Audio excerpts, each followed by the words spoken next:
Ушул жылдын август айынан тартып кирип жаткан АЭПтин 18 техникалык регламентине ишкерлер даяр эмес. Бул туурасында Жаш ишкерлер ассоциациясынын аткаруучу директору Фархат Пакыров билдирди. Өкмөттүн чабалдыгынан бүгүнкү күндө ишкерлер эмес, жөнөкөй жарандардагы бул кирип жаткан талаптар туурасында маалыматы жок. Бул туурасында кабарчыбыздын материалы. Ушул жылдын 12 августунан тартып Кыргызстанда АЭПтин 18 техникалык талабы кирип жатат. Анын ичинде мектеп формаларына дагы талаптар күчөтүлүптүр. Эгер Кыргызстан сапаттуу мындай мектеп формаларын тиге албаса, анда АЭПтин рыногуна кире албай калат. Балдар жана өспүрүмдөргө арналган продукциялардын коопсуздугу жөнүндө регламентте мектеп формаларына дагы талаптар күчөтүлгөн. Ага ылайык тигилип жаткан мектеп формасынын кездемеси сапаттуу болуп, аба өткөрүмдүүлүгү жагынан дагы жогору болушу керек. Бирок бул кирип жаткан талаптар туурасында азырынча мектеп формасын тигип, бир гана өлкөдө эмес, коңшу мамлекеттерге чейин сатып жаткан өндүрүүчүлөр кабары жок экендигин билдиришти.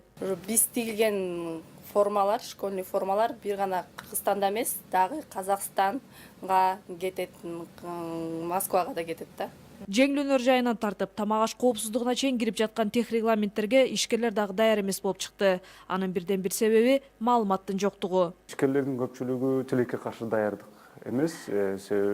Бул боюнча биринчиден айта турган болсок, маалыматтык түшүндүрүү иштери тилекке каршы жетишерлик түрдө жүрбөй калды. Региондор боюнча айтсак, шаарга салыштырмалуу ал жакта көпчүлүгү азыр деле маалыматы жок, тилекке каршы. Белгилүү болгондой, буга чейин дагы Өнүгүү прогресс фракциясы өкмөт мүчөлөрүн чакырып, ар бир 18 техникалык регламент боюнча сурай келгенде, бири дагы толук кандуу даяр эмес болуп чыккан. Биз муну 62% камтый алабыз.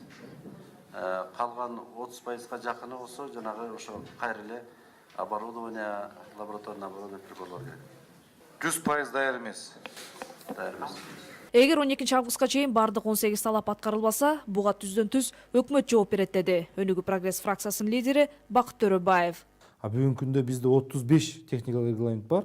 Ошонун ичинде мына 12 августта дагы 18 техникалык регламент кирет.